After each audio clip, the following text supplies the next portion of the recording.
gaganda ang mundo.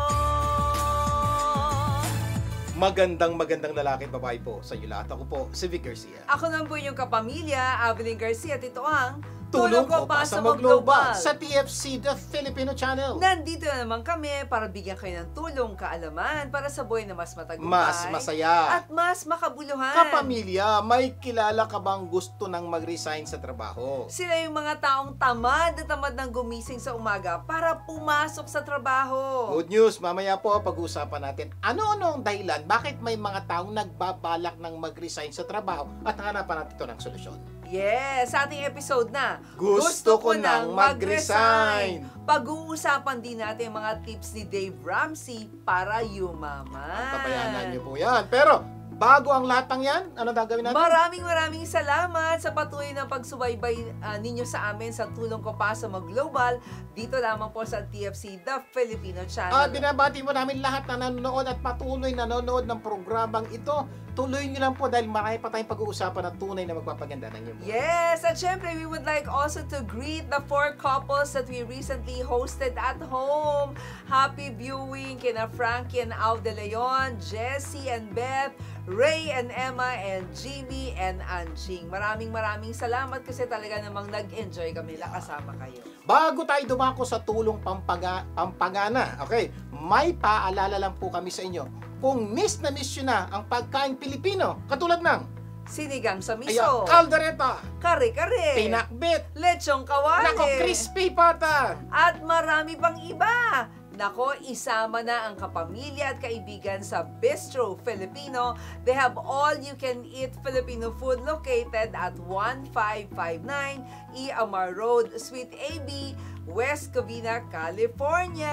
For reservation, kung para sigurado meron po kayong upuan at sigurado makakapag-eat all you can kayo, tumawag lang po sa 626-736-7655. Yes, naku, ang sarap-sarap talaga dyan. Okay, simulan na po natin ang ating programa ng Tulong Pampagana. Dahil ang paniniwala po namin, one idea or one story can change your life. Yes, kaya simulan natin ang ating tulong pampagana. Tama yung sinabi mo, no? Minsan isang storya lang or isang ang quotation nakakapagpabago ng pananaw natin sa buhay. Ang tulong pampagana natin sa araw na to ay kwento sa matatalinong teacher o matatalinong estudyante at mas matalinong teacher. Yan. Yes. Pakinggan niyo po to. Ang ganda po nito. Alam niyo, kapamilya, isang gabi may 4 na estudyanteng nag-party all night Ito, long. para all night long. Alam niyo Ang problema, may test sila the following day. Medyo nawala po sa sarili siguro. At dahil dito ay na-late sila ng paggising at pagpasok sa school. Para makalusot sa teacher, alam mo ginawa? Ano ginawa? Naisipan nilang magsinungaling para hindi sila ma-penalty. Ano ginawa nila? Oo. So ginawa nila, nilagyan nila ng putik yung kanilang mga damit, no? At lumapit sa teacher at sinabing, kaya sila na late ay dahil na flat ang gulong ng kanilang sasakyan. Ang flat naman pala, tatalino ng estudyante, di ba? So sabi ng teacher, okay, no problem.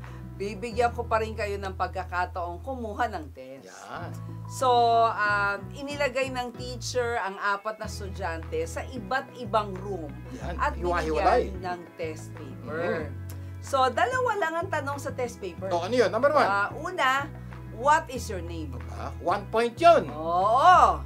At ang pangalawa, which tire was flat? At sabi po ng teacher, 99 points yun! Aba! Pag naitamaan nila doon, so ang choices sila, front right, front left, ano ba, back right, and back left. Oo. Napakasimple naman po exam na to. Oo. Siguro by this time, nag-iisip na kayo, mas matalino yung teacher. Siguro bakit? Kasi ang talino po ng mga estudyante, gumawa sila ng para makalusot.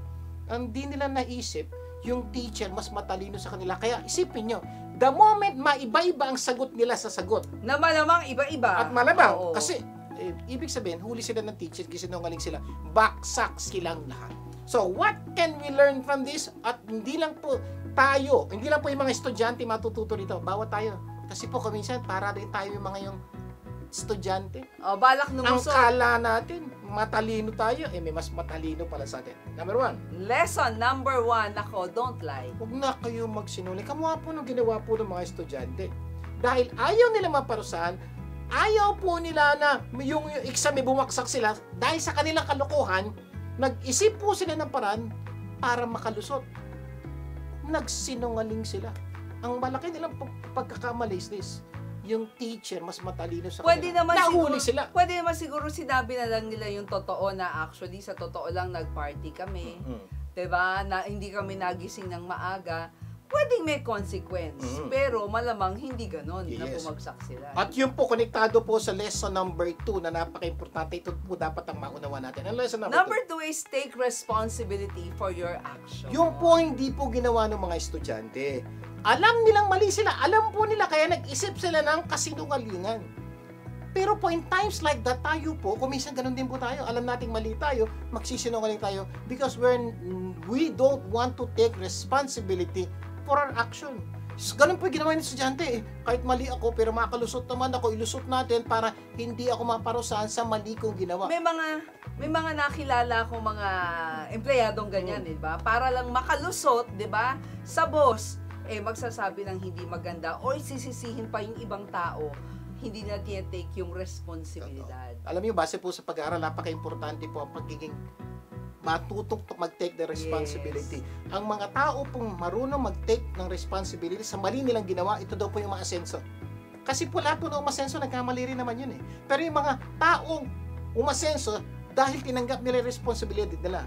Pero marami po tao di maasenso ngayon. Mali na, patuloy pa nagsisinungaling at hindi po tinitake yung responsibility, kaya hindi po sila aasenso. Sana ganun din po sana. Hindi lang yan sa estudyante, sa career, maging sa relasyon. Alam mo nang mali ka, lulusot ka pa. Oo. Number 3. Ito, maganda. You may fool some, but not all. Especially not God. Totoo po. May mga pagkakataon po, nakaloko kayo, di ba? Nagsinungaling kayo, gumawa kayo ng palusot, nakalusot kayo! Totoo po yun. May mga pagkakataon pwede kang makalusot. Ito problema, may mga pagkakataon lang. Eventually, mahuhuli at mahuhuli ka. But ang pinakamatindi po ito, alam mo nakalusot ka, nakapanloko ka. Pero alam mo bang, alam naman ng Diyos na mali ang ginawa mo. At alam mo na rin naman, mali ang ginawa mo. So, kahit nakalusot ka sa tao, pero sa Diyos, no way, wala kang hindi lusot. ka talaga makalusot. Oo, talaga napakahirap kasi parang iniisip mo sa mata ng tao kaya, pero sa mata ng Diyos wala kang ligtas. Totoo yun, kaya wag na po lumusot, magsabi na lang ng totoo. Alam niyo po bakit kailangan niyo magsabi ng totoo? Ito po Number 4, what you sow, you will reap. Ano man daw ang itinanim mo, yun ang aanihin mo. Yun po ang nangyari po dun sa mga matatalinong estudyante. Umani po sila, nagtanim sila ng katalinuhan. Ang problema, umani sila ng mas katalinuhan sa teacher. Yes. Nagtanim sila ng kasinungalingan. Naparusahan po sila. Ay malamang po, ibabaksak ng teacher itong mga estudyante. My point is this, alam niyo bang lahat ng pagkakamali natin, may katumbas sa kaparusahan. At lahat ng kasinungalingan natin, may katumbas po yung kaparusahan. Kaya po, ang suggestion ko lang po para wag na madagdagan ating kaparusahan, magsabi na lang tayo ng totoo at kung talagang kasalanan natin, take the responsibility and punishment for our mistake. Nagtanim ka ng kasamaan, aani ka ng kasamaan. Nagkatanim ka ng kabutihan, aani ka ng kabutihan. Number 5, you become what you repeatedly do. Magiging ikaw daw yung paulit-ulit mong ginagawa. Yun po ang kinakabahan po ako. Pag kayo po'y natutong magsinungaling, at nakalusot kayo, uulit kayo. Uulit kayo isang araw, hindi ka lang nagsisinungaling. Sinungaling ka. Ibig sabihin, it's no longer na paminsan-minsan mong ginagawa. It will become your identity. Ito masakit po. Darating ang pagkakataon, wala na tayong maniniwala sa'yo. Bakit alam nila marami pang mali at hindi totoong sinasabi mo kaysa katotohanan. You don't like that to happen. Lalo na sa boss mo. Lalo na sa mga kapamilya mo. Lalo na sa asawa mo. Ayaw mo yung mga taong hindi magtitiwala sa'yo. Kung gano'n ang sitwasyon, stop telling a lie. Ay, nako, napakadami nating natutunan at sana gamitin natin ito para mas gumanda ang ating buhay. At para ganahan ka naman kumain, visit Butterberries Cafe Food Truck every Sunday from 9 a.m. to 5 p.m. at Melrose Trading Post, 7850 Melrose Avenue, Los Angeles, California. For catering, tawagan po ang numerong 323-610-9005. Yan, magbabalik pa ang tulong ko pa sa mga global. Wag BBTU. ipasa mo, gaganda ang mundo. Tulong ko ipasa mo, gaganda ang mundo. Nagbabalik ang tulong ko pa sa Global. Vic Garcia po muli. At Abiling Garcia. Dadako na tayo sa ating tulong pampaganda ng buhay. Ang paniniwala namin, you don't become what you want, you become what you do continually. At dahil gusto namin continually gumanda ang buhay nyo, continually magbibigay kami ng magagandang tips sa pampaganda ng buhay. Sa araw na to, pag-uusapan natin ang mga tips ni Dave Ramsey patungkol sa kaperahan. Okay. By the way, kung hindi nyo nakilala, sino ba si Dave Ramsey? Si Dave Ramsey po ay isa sa pinakasikat na financial guru sa buong mundo, lalong-lalo na po sa Amerika. Naging Yes. famous po siya sa napakasimpleng step-by-step guide niya po sa pagpapaganda ng kaperahan po natin sa ating buhay. Ang tawag po niya, His Baby Steps to Financial Peace and Prosperity. Yes, author din po siya ng librong Total Money Makeover.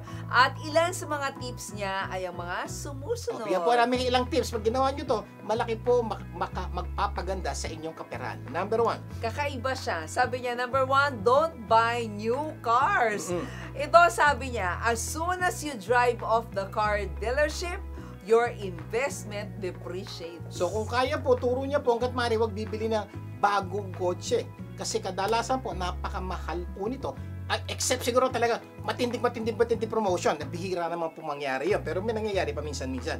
Kasi nga daw po, mas malaki kamurahan pag second hand ang kotse. Oo, or kaya mga showroom quality, 'di ba? Kasi if the average brand new car depreciates by 18% in its first year alone, sabi niya, it makes far more sense to try to buy a 1-year-old car for 18% off the price instead of buying brand new.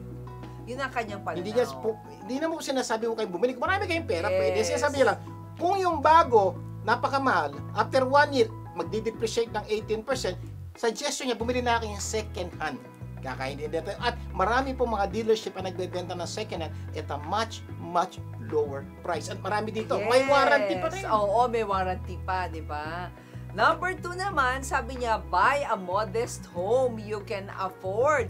Ang advice ni Dave is, bumili ka nung kaya mo so that you cannot or you will not overextend yourself na naghahabol ka ng monthly mortgage, diba? Monthly amortization mo. Oo. Yung po ang problema po, lalo na po sa Amerika, madaling mangutang. Ang problema, kumisan, hindi natin na co-compute yung mga dapat nating pambayad dun sa ating minorgage na bahay. Ang problema po kumisan, sagad na po tayo, isang kahig, isang tuka na lang tayo. Delikado po yun. Kasi po, magkaroon lang po kayo ng konting problema sa pera, saan kayo kukuha ng pang-ulog. Ang punto po niya is, bumili lang po kayo ng bahay na wag sobra laki kasi mahal yun. Yes. Yung tamang-tama lang sa inyong pangangailangan.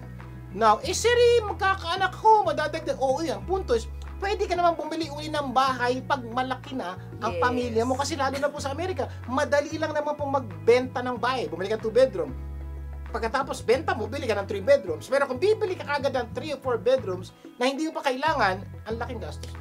According to Ramsey, a good rule of thumb is keeping your housing expenses under 25 to 30% of your take-home income. So, ibig sabihin, kung ikaw may family income na $8,000 a month, dapat ang rental or monthly amortization ng bahay na kukunin mo ay mga nasa $2,000 siguro to about $2,400 lang. So, ibig sabihin po, ganun doon po dapat computation para hindi po kayo matali, maipit, at mabitin po sa pagbabayad ng yung Yes. amortization sa bahay. Hindi niya po sinasabihin bumili, pero yung tama lang at kaya ng inyong kaperahan. Huwag niyo po, hindi, kikitain ko rin naman yan in the future. Paano kung hindi? Saan ako ng pambayad? Sabi pa niya, if you fall into the trap of buying too big of a home, all of your other expenses will follow. Totoo yan. Tataas din. You will also naturally buy more things to fill up the space kasi malaki yung bahay, mas malalaki ang furniture. Hindi na mas malaki, diba? mas madami. Sa lagay na, kung Oo. 2 bedrooms, 2 beds lang. Pag 4 Oo. bedrooms, 4 beds. Okay, yun pa lang, kitang-kita mo na ang dagdag at hindi lang yan. Konsumo ng kuryente, konsumo ng tubig, lahat po. Pagpapatong-patong, kaya po, kung kaya nyo po, bumili lang po ng maliit muna. And as your family grows, you can buy a bigger house in the future. Laki po ng savings nun. Promise. Number 3, keep your current cellphone na ginagamit. Especially kung umaandar naman ng maayos. Nako, pag tinanong nyo si Dave Ramsey for the tips sa cellphone, sabi niya, he'd probably tell you that as long as it still makes a call and maybe can send a text, it still works and doesn't need replace. Totoo po, may mga tao po, habi to. Every 2 years, nagpapalit ng phone. Every 1 year, okay? Every time may bagong lumabas. May bagong Hindi- numero.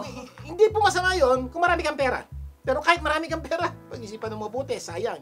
Ang punto po niya is this, marami po sa atin, maayos pa yung cellphone natin, pinapalitan natin, simply because may bagong model o may bagong brand na lumabas Yes. na maganda. Eh, ano ba purpose mo ng cellphone? As long as your present cellphone nagagawa po yung dapat gawin, hindi kailangang bumili ng bago o mag-upgrade to another cellphone. Unless otherwise, your phone is encountering problems already and it's affecting your productivity. Kaya po, ako personally po, hindi po ako bibili ng bagong cellphone. Kadalasan binibili po second hand. Ang laki po ng kamurahan, may warranty rin naman po. Kamukha po yung huling cellphone na binili. May 1-year warranty, magka-problema, pwede mo isole. Pero po, ang presyo, pagkalaki-laki po ng pagkakaiba kesa sa brand new. Number 4, nako, ito maraming Pilipino hindi ginagawa to. Pay off your credit card balances each month. Sasabi, bakit naman ito lang sinisingil sa akin, ba't ko babayaran lahat? Ito po kasi problema. Kung may utang kang 10,000 na sinisingil sa 500 lang babayaran mo, okay naman po yun. Ang problema yung 9,500 na kulang mo, i-charge po yun ng interest. Ibig sabihin po, wala kang ginagdag na gastos, ma-charge ka ng pera for the next payment. Simply because hindi mo binayaran yung buong amount. Kaya palagi namin sinasuggest, maski po sa Dave Ramsey, kung 5,000 ang bill mo, bayaran mo buo para hindi ka ma-charge ng interest. Ang laking pera po nawawala sa inyo. Yung iba naman, parang hinahabol yung rewards. Kaya credit card ng credit card, hindi rin maganda Okay yun. pa rin naman yung kung hinahabol mo yung rewards. Oo. Basta, at the end, babayaran mo pa rin Correct. yung total amount at the end of the month. Oo. So if you can't seem to break the cycle of getting charged interest on your cards, ito po, Dave Ramsey's best advice is Plastic surgery. Paayos po kayo ng mukha, palagyan nyo. Ay, hindi pala yun ibig sabihin sa plastic Sabi surgery. niya, cut your credit Kasi cards. pa, may mga pagkakataon po talagang ikaw mismo alam mong mali na ang gamit mo ng credit card mo. Ikaw mismo. Kung ikaw yun, baka huwag ka muna gumamit ng credit card kasi lalo ka lang mabaon sa utang. Yung sabi ni Dave Ramsey, putulin mo muna yan. Matuto ka muna bumili in cash. Panay cash lang muna. At makikita mo, magbabago ang spending habit mo at mabawasan ang gastos mo. Yes. Simply because, nagpa-plastic surgery ka. Ibig sabihin, pinutol mo ang credit card. Okay, number 5, minimize your expenses. Maganda, i-delete mo muna daw yung online shopping apps mo.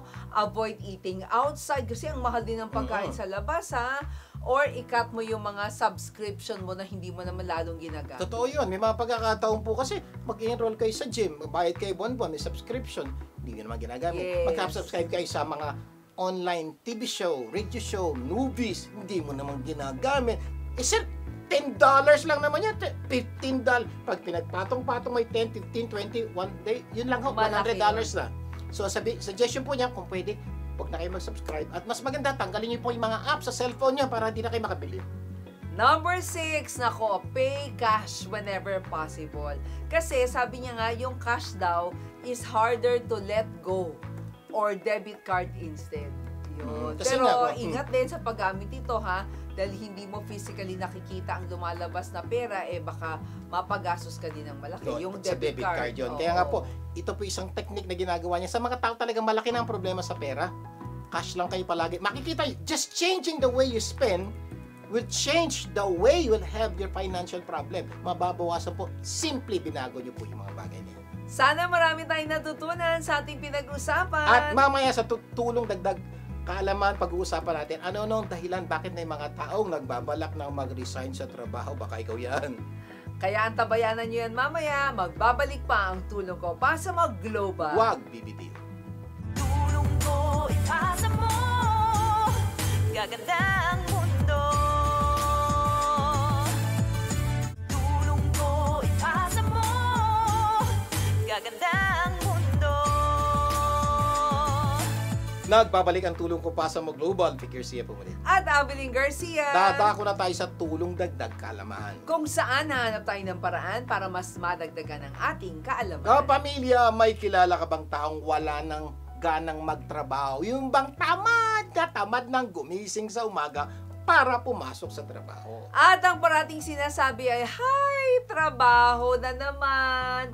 Papasok na naman. Eto, traffic na naman. Pagdating sa trabaho, boss ko na naman." At marami pang ibang na naman. Simple po dahil inip na siya, asar na siya sa pagpasok sa trabaho. At kapag nasa trabaho na, naku po, tingin ang tingin sa relo.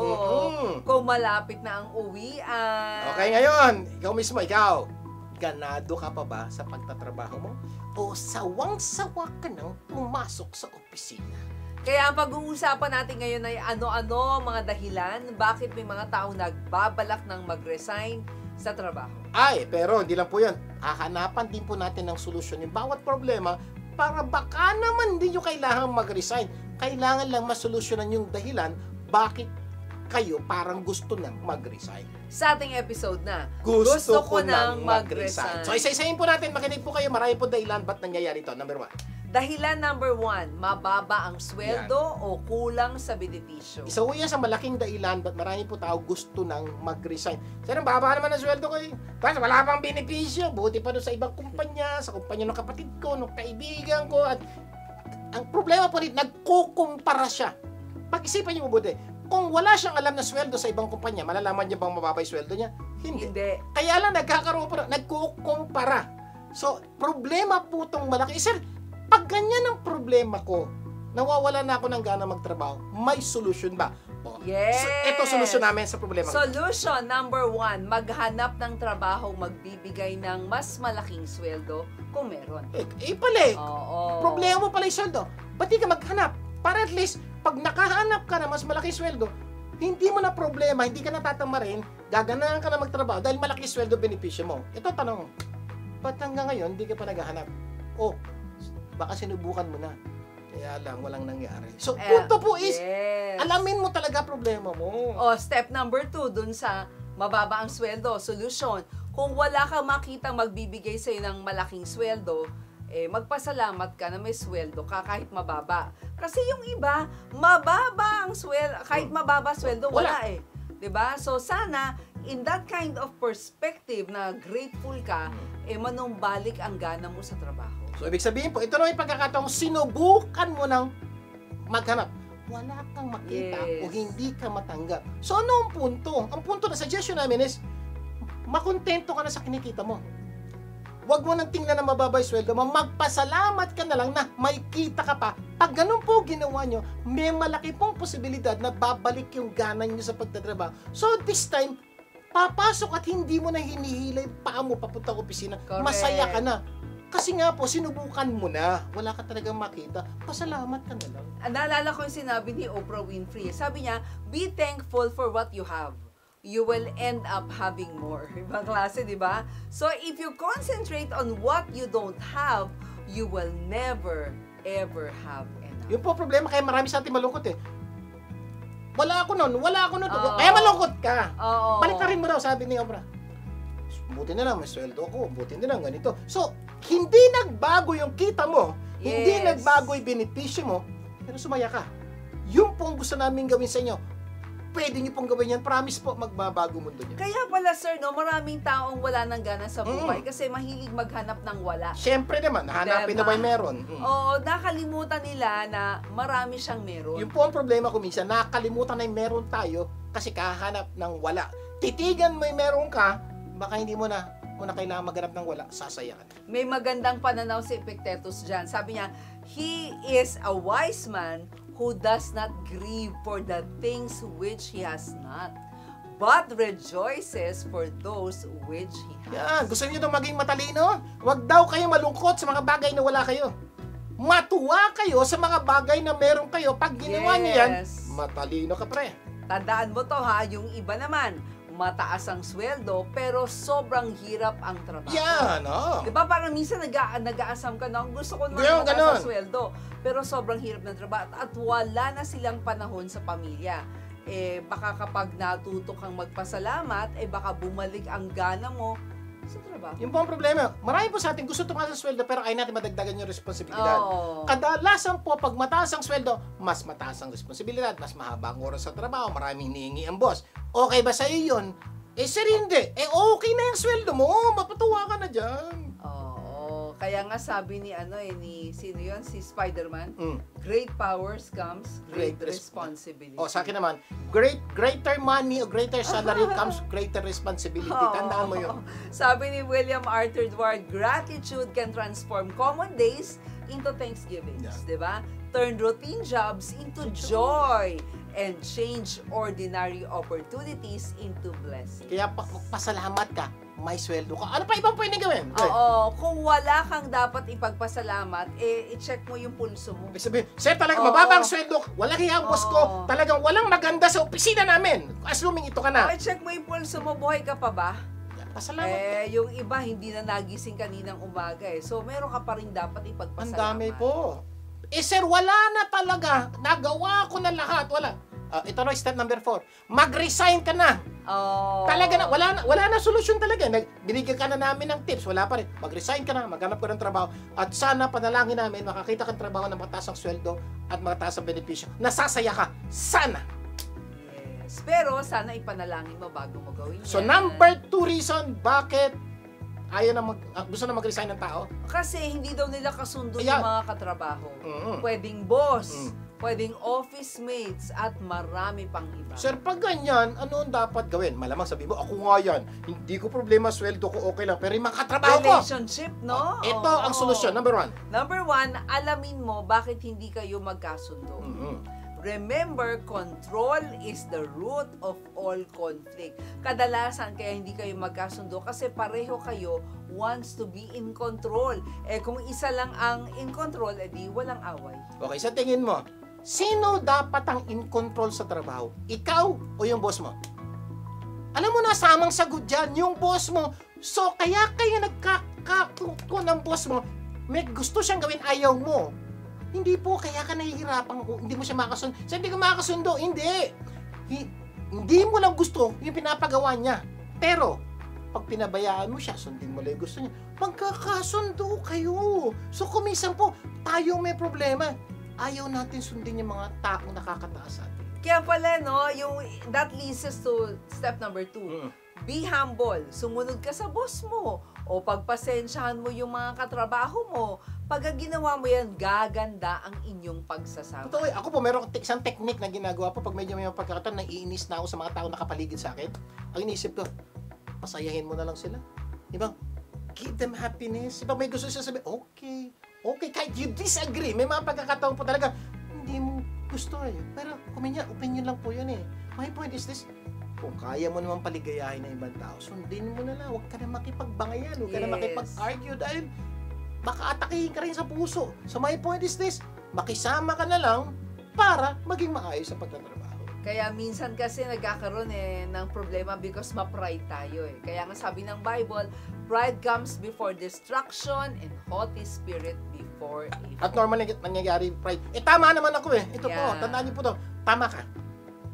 Tama rin yung office mate mo. Tama rin yung boss mo. So ano gagawin mo? Mag-aaway-away kayong tama. Ang sekreto po rin, pagbigyan mo na lang yung tama. Tama naman siya. Tama ka rin. Pabayaan mo na. Pag ginawa mo yan, promise po, gaganda ang relasyon. Pero sabihin nila, sir, paano kung wala talaga wala, hindi na talaga gaganda ang aming relasyon. May solusyon po lagi dyan. mag-resign ka na. Ayan. Maghanap ka ng trabaho, makakasundo mo ang mga katrabaho mo. Ang problema lang ay hindi ka sigurado kung makakasundo mo yung mga katrabaho mo sa panibago mong trabaho. Hindi mo pa sila kilala Baka sa lagay na gumanda ang relasyon mo sa iyong katrabaho, lalong lumala. Saba, hindi ka sigurado kung matatanggap ka sa bagong trabaho papasukan. Yes. Paano kung hindi ka matanggap? Wala ka ng problema sa katrabaho mo. Sa relationship. Wala ka naman trabaho. Oo. Kaya talagang pag-isipan at panalangin ng mabuti bago ka Resign. Okay. Ang ganda naman ang pinag-uusapan. Tutuloy pa natin yan mamaya, pero bago tayo mag-break, Para sa mga nanalo ng Crown Plaza Manila Galleria gift certificates, we would like to remind you to check your email and coordinate with us through tulongkopasamoglobal@gmail.com kung paano i-claim ang inyong prize. Okay, sa aming pagbabalik, itutuloy na po natin ang ating kwentuhan. Magbabalik pa ang Tulong Ko Pasamo Global. Wag bibitil! Tulong ko ipasa mo, gaganda ang mundo. Tulong ko ipasa mo, gaganda ang mundo. Nagbabalik ang tulong ko pa sa Global Figure Zero. At Avelyn Garcia. Bago natin pagpatuloy ang topic sa araw na to, magbibigay daan muna tayo sa musical hair tips ni Jane Nagansyang ng Jane Rockstar Salon. Jane? Na na na na na na na. Every color bright and bold, a chapter in the life we hold, from blonde to deepest black. Each you I met that one turn back. In the strands reflections gleam of every hope, of every dream. I canvas painted with God's grace, a living, breathing, wondrous space. Every color bright and bold, a chapter in the life we hold. Every color bright and bold, a chapter in the life we hold. Here we go. Let your voice be heard by the way your hair speaks at Jane Rockstar Salon.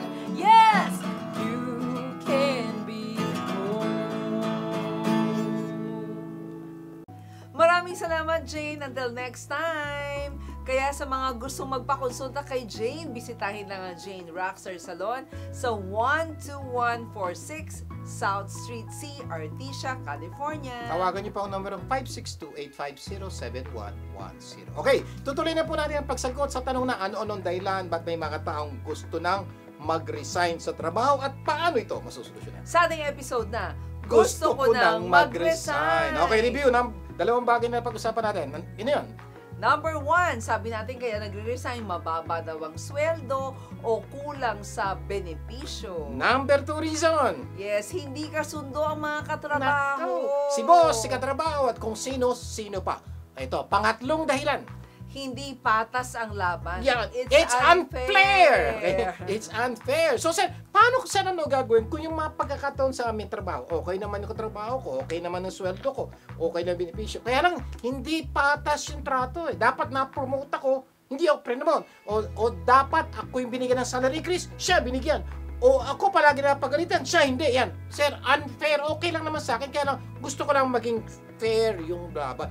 Pag tinatrato akong ganito, tratuhin din yung iba ng ganito. Pag ganyan ang sitwasyon mo, anong dapat gawin? Number 1, tanggapin mo that life is unfair. Yan. Tandaan mo na, may sinabi nga si Kathy Lee Gifford, today we live in a cash for trash world. Anyone can stand up and say anything unkind, unfair, or completely untrue about you. Totoo yan.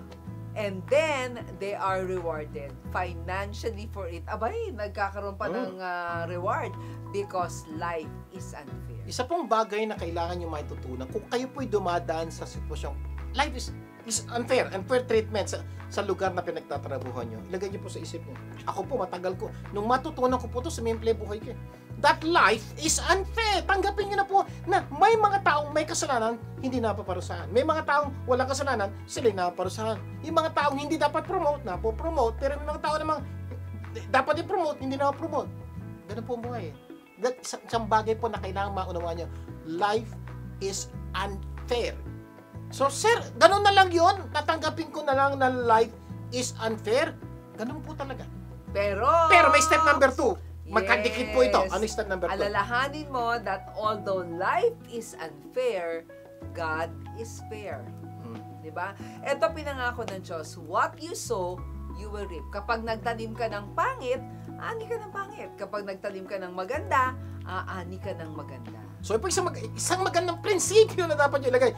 Life is fair, pero number 2, God is fair. Ano po yun? Darating ang pagkakataon na yung mga mali nilang ginawa, maparusahan. Yes. Sir, hindi nangyayari eh. Ngayon nga, kasi po yung paghuhusga, wala sa oras natin. Ang paghuhusga ay nasa kamay ng Diyos. Pero sigurado nangako ang Diyos. Ano man ang tinanim mo, anihin mo. Kailan yon? Sa takdang panahon. Hindi pa nangyayari. Hindi pa takdang panahon. Yes. Kailan mangyayari yon? Wala sa panahon mo, sa panahon ng Diyos mo. Diyos natin yan. Ano dapat gawin? Hintayin mo kung kailan huhusgahan ng Diyos yung mga mali nilang ginawa. Dahil pangako, mangyayari at mangyayari yan sa takdang panahon. Ako po, hinintay ko po yan na mangyari po sa buhay ko. Totoo nga po talaga. Yes. Kaya lang, hindi sa panahon ko, sa panahon ng Diyos. Minsan kasi naiinip tayo eh. So, mas maganda malaman natin kailan ba yung perfect timing. At malamang sasabihin nyo, parang hindi ito nangyayari sa buhay ko. Baka hindi pa nangyayari. Tandaan mo, aani ka hindi sa gusto mong panahon. Diba? Aani ka sa takdang panahon ng Diyos. Sige, ang tanong yan, kailan yon? Ako po, sasagutin ko yung tanong mo, kailan yon? Hindi ko alam. Yes. Ang sigurado ko lang, pagdating ng panahon, kaya kung sa tingin mong tama ka, tuloy mo lang ang dapat mong gawin. Yes. Pinangakuan tayo ng Diyos, aani tayo sa tamang panahon. Ano gagawin? Antayin mo lang. Step number 3. Pero kung ayaw mo na talaga, Ayun, unfair talaga eh. Hindi ko na Sige, kaya to eh. if that is what you believe in, sige, go ahead. Pero sana, panalangin mo bago. Pero lagay mo sa isip mo, napakahirap maghanap ng trabaho. Kaya nga palagi namin tinuturo, the best place to grow is where you're planted. Nandiyan ka na eh. Pagbutihin mo na. Sir, pwede ba lumipat? Pwede. But ilagay mo sa isip mo lahat ng hirap at pasakit pag nag-resign ka, naghanap ka ng ibang trabaho. Kung handa ka doon, resign. Number 4 na dahilan, sobrang trabaho o sobra ang pressure sa trabaho. Ibig sabihin, sobrang trabaho, masyadong maraming trabaho, o kuminsan naman, di naman ganong karamihan ng trabaho. Kaya lang yung pressure to perform, to do things. Ano yung sobrang trabaho? Sir naman, nagtrabaho na ako 8 hours, i-overtime pa ako ng 4 hours, hindi pa dumating ng second shift, dadagdag ako pa uli. Ayan, may mga ganyan po sitwasyon. Sobra trabaho sa dagdag. Eto ang solusyon. Step number 1, maghanap ka ng mas madaling trabaho. Or mas madaling paraan para matapos ang trabaho. Kasi baka kailangan mo lang ng sistema. Yes, totoo. 'Di ba? So work smart. Magtanong ka sa ibang tao o tawagan mo yung mga kakilala mo na nagagawa nila mas madali yung trabaho. O kaya mas maganda, tanungin mo sa Google. Yes. O tanungin mo sa YouTube. Kasi po, marami po sa ating ginagawa ngayon. Parang ang hirap. Pero may mga ibang tao nang nakagawa ng sistema kung paano padaliin itong trabaho to. At kuminsan po, si Google nandyan. Nandyan po sa Yes. YouTube. May bago po kayo. Tanungin nyo si ChatGPT. Ang dami. ChatGPT, paano ko ba mapadali yung trabaho to? At kuminsan po, yung mga ginagawa nyo ngayon, kaya niyang gawin na po ni ChatGPT para dumali yung trabaho. Ay, ganun lang ba kadali? Totoo po, work smart. Manap po kayo ng mga technique, mga gadget na pwedeng magpadali ng trabaho nyo. Promise po, hindi na Kesa mahirap naman ang trabaho. ma-overwhelm ka at gusto mo na mag-resign, baka may paraan naman pala. Number 2, baka pwedeng magsabi ka lang sa boss mo kung pwedeng bawasan ang trabaho mo Dahil hirap na or hirap dahil ka kung talaga. talagang sobrang dami ng trabaho mo, baka tulungan ka ng boss mo o baka may paraan siya na hindi mo alam. Or may isa pa, number 3, manalangin ka, Manalangin ka. natulungan ka ng Diyos na magampanan mo ang iyong responsibility. Kubisa kasi, yung mga problema natin, one prayer away, yung parang problema natin, sobrang pressure din natin alam ang gagawin. Kung nanalangin lang pala tayo, nandun na yung solusyon. Sometimes, bad things that happen in our lives put us directly on the path to the best things that ever happened to us. Which is to pray and ask God's help. Number 4, kung hindi mo na talaga kaya, Sobra na ang pressure, sobra na. resign ka na. Resign, option palagi Pero yan. again, pag-pray mo, Number 5 reason. hindi gusto ang trabaho. Ayan. May mga pagkakataon. So, Sir, di naman ito yung hilig ko eh. Hindi naman yung passion ko. Hindi ka naman ito yung gusto kong gawin. Ayan, ano solusyon? alamin mo kung ano ba talaga gusto mo. Paminsan po kasi hindi mo alam ang Diba? gusto mo. Hindi ito yung gusto mo. Ang problema, hindi mo rin alam ang gusto mo. So, ibig sabihin, kahit saan ka pumunta, mali. Problema yun. So, napaka-importante, ano ba gusto mo? Number 2, baka pwede mong kausapin ng boss mo at magpalipat ka sa ibang departamento na So, magugustuhan mo. ang ganda po nun, hindi ka na mag-resign.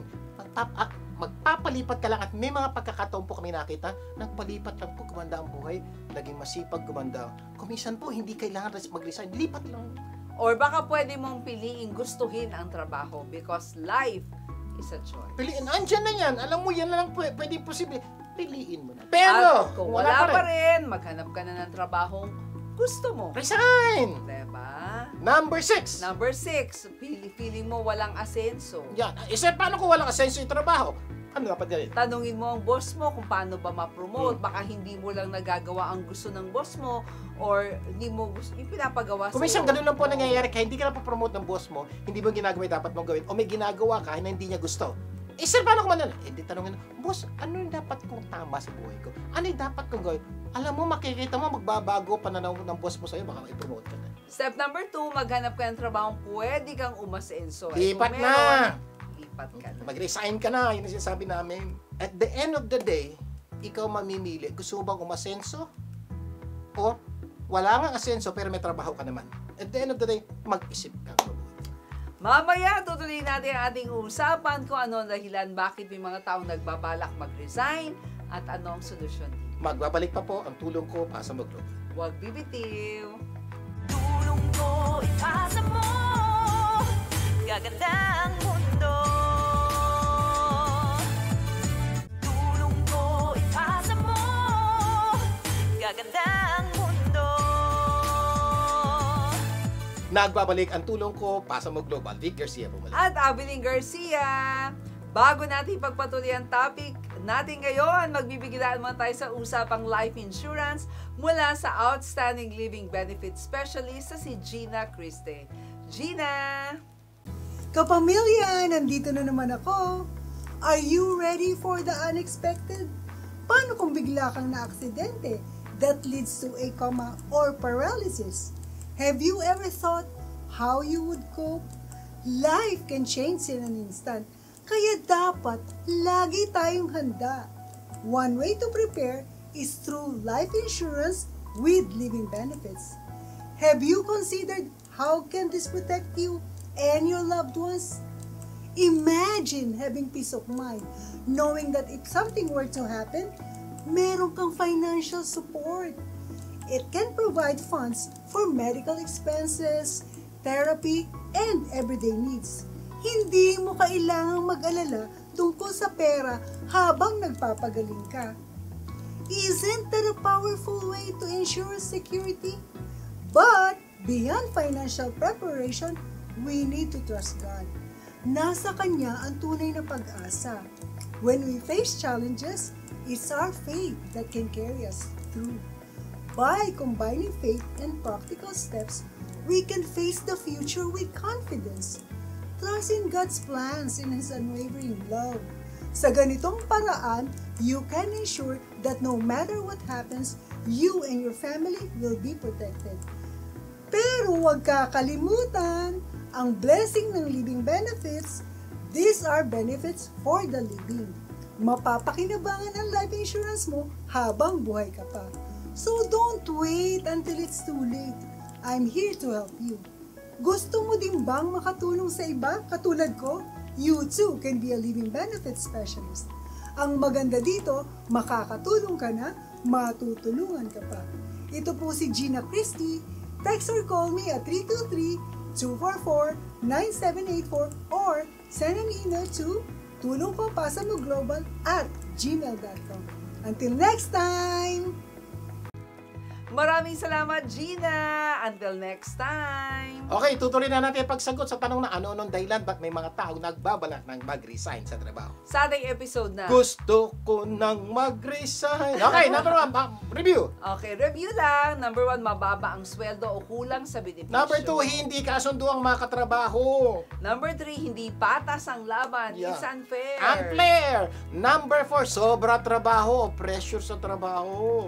Number 5, Hindi gusto ang trabaho. Ayaw, diba? Number 6, Walang asenso. asenso. Number 7 na tayo. Number 7, pagod sa haba ng biyahe. Totoo po, may mga pagkakataon po, okay na may trabaho, okay na may sweldo, okay naman lang. Kaya lang mo, sa haba ng biyahe, doon siya napapagod. So sir, pag ganito sitwasyon, marami pong ganyan, ano dapat gawin? Mag-exercise. Yeah. Diba? Base po sa kailangan dumaloy lang ang dugo. Kulang ka lang sa energy. At kumisan po, exercise, malaking tulong po yan. Kasi po, pag nag-exercise ka, magkakaroon ka ng energy, so kahit na bumabiyahe ka na malayo, hindi ka ganun pagod. Number 2, lumipat ka ng tirahan na malapit sa trabaho. Di Para sold hindi ka na. mapagod. Sold na, hindi na mahaba ang trabaho, mahaba ang biyahe. Okay. Sir, paano yun? Maraming problema yun. Totoo rin po, pero may masusolusyonan ka. Aralin nyo lang po. Kasi may kilala po kami ginawa, gumanda trabaho. Number 3, baka pwedeng malamang mag-resign ka na, maghanap ng trabahong malapit sa iyong tirahan. May isa pa akong dagdag yan eh. Kung sakaling napapagod kayo sa biyahe, matulog po kayo sa biyahe. Take a nap. Take a nap. Sir, ako pa magdadaan ka na mag-drive. Pwede ka sumakay ng tren, sumakay ka ng bus. May mga paraan po para solusyonan yung pagod sa biyahe. O makisakay ka na lang, makakatulong po na malaki. Number 8, maling pananaw sa trabaho. Ito isang malaking dahilan ba't maraming tao po talaga gusto nang mag-resign. Hindi po yun ang trabaho problema. Siya, mali ang pananaw niya. Kasi may mga tao talagang madali lang talaga mawalan ng gana. No, kapag hindi siya masaya, ayaw na niya. Kapag napapagod na, ayaw na. Kapag may hindi nagustuhan, ayaw na. Kapag merong hindi makasundo, ayaw na. Problema, Diba? lahat po ng trabaho may ganyan. At pag ganyan po kayo, wala talaga kayong trabaho, magtatagal kayo dahil lahat ng trabaho may problema. Yes, oo. Kumbaga, dahil walang trabahong parating masaya, di ba? Wala. Wala naman trabahong hindi nakakapagod. Wala. Wala naman trabahong magugustuhan mo lahat. Wala. Wala naman trabahong makakasundo mo Wala. lahat. Solusyon. Yan. Baguhin mo ang pananaw mo sa trabaho mo at sa buhay. Tanggapin mo na ang buhay ay punong-puno na magaganda at ng pangit, ng saya at lungkot, ng hirap at ginawa. Pag tinanggap mo na yon, madali mo nang tanggapin ang trabaho. Yes. Ito pa, Number number nine. 9. Kaya gusto mag-resign, may ibang gustong pinapagawa ang Diyos. May mga pagkakataon po yung ganyan, may ginagawa ka, pero parang may kulang. Yes. Parang ginagabay kaya ng Diyos sa ibang bagay. May makilala po kaming ganyan. Ako po, dumating na po ako sa punto ganyan. May trabaho ko, okay naman, maayos ang sweldo, everything, pero parang something is kulang. Hindi financial, hindi professional, hindi career. relational. Hindi relational. Yes. Spiritual pala. Kasi po, ang Diyos po may plano sa bawat isa sa atin. At ang Diyos po, nung pinanganak po tayo sa mundong ibabaw, may gusto siyang gawin sa buhay natin. At kuminsan, yung poong dahilan, parang nawawalan tayo ng gana sa pagtatrabahong ginagawa natin. Makinig po kayo mabuti. Baka ito ay para sa iyo.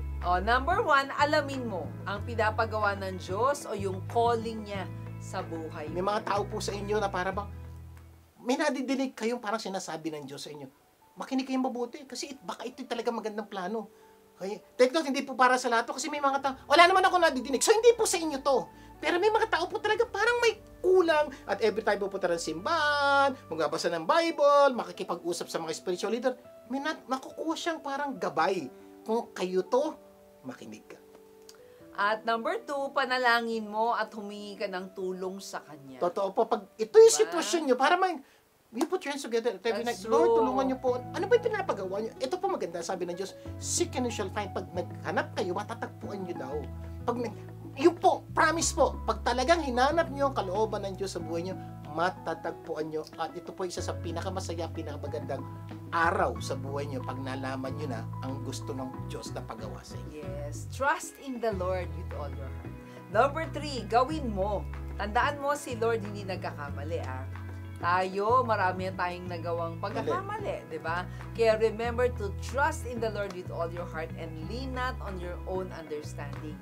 In all your ways, submit to Him and He will make your path straight. Totoo po yan. Sa buhay po namin, napakaganda pong paalala ng Diyos yan. At napakagandang turo sa amin. Dahil po, patuloy namin hinahanap ang kalooban ng Diyos, dinadala po kami ng Diyos sa mga lugar, pagkakataon na sitwasyon na hindi namin inaasahan. Pero pagdating po namin ang ganda na mangyayari because matagal niya na palang plinano yun. Kailangan lang namin lumakad sa landas na gusto niyang puntahan namin. Kaya sana mula sa araw na to, hindi ninyo sasabihin na katagang, "Why, nako, umaga na naman," dahil natagpuan na ninyo ang trabahong matagal mo nang hinahanap. Sana marami kayong natutunan po sa mga pinag-usapan natin ngayon. Next week, mas marami pa tayong pag-uusapan na tunay na magpapaganda ng inyong buhay at ng mga mahal niyo sa buhay. Closing prayer tayo? Ang mga nasa langit, maraming po salamat sa pagpapaalala niyo sa amin na hindi po resignation ang palaging sagot sa problemang pinagdadaanan namin sa trabaho. Kuminsan po, may kailangan lang namin ayusin, may kailangan lang kami ituwik, at kuminsan po kailangan lang manalangin at humingi ng tulog sa inyo. At lahat po ng bagay will fall in the right place at gaganda at aayos ang aming trabaho. Gabayan niyo po ang bawat isa sa anumang desisyon na aming haharapin. Lahat na ito dalangin namin sa pangalan ni Jesus. Amen and amen! Amen! Laging tandaan ha, kung ano man ang naitulong ng programang ito, ipasa mo naman sa iba. Imbitahin niyo po ang inyong mga kapamilya na tumutok sa programang ito sa susunod natin pagsasama. At sama-sama natin pagandahin na ating buhay. At ng mga mahal natin sa buhay. Ako po ang inyong kapamilya, Jay Garcia. Ako naman po si Abilene Garcia. Laging tandaan, Sa tulong ko pa sa Mo Global, gaganda ang mundo.